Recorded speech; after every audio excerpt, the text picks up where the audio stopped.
This is a good question for finding grounds to enter a compromise agreement. Okay. Nangyari dito kay Mr. Velis receive fund totaling 10 million.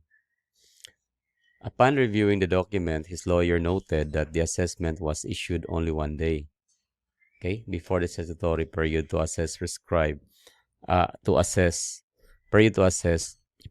So, one day na lang bago mag-prescribe.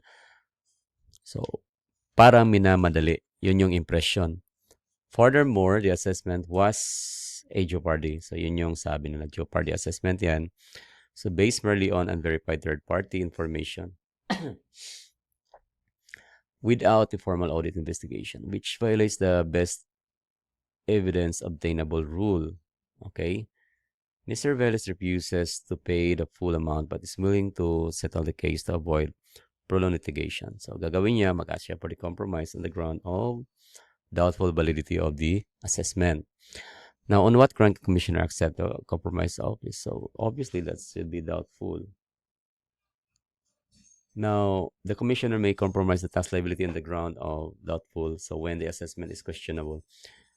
Now, specific instances na pwedeng under the doubtful validity. Example, yun na yun, doubtful validity or yung jeopardy assessment pala.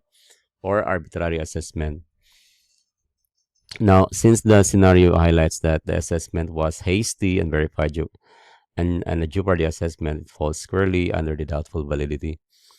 If you are going to review your notes, the jeopardy assessment is one of the grounds doon sa doubtful validity of assessment.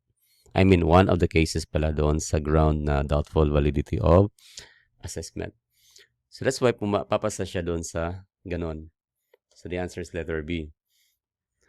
Okay. Now, and here the question if, what if the assessment was completely valid and supported by hard evidence, but Mr. Show proved that he has been declared bankrupt. So dito naman, ang kanyang ground naman is financial incapacity.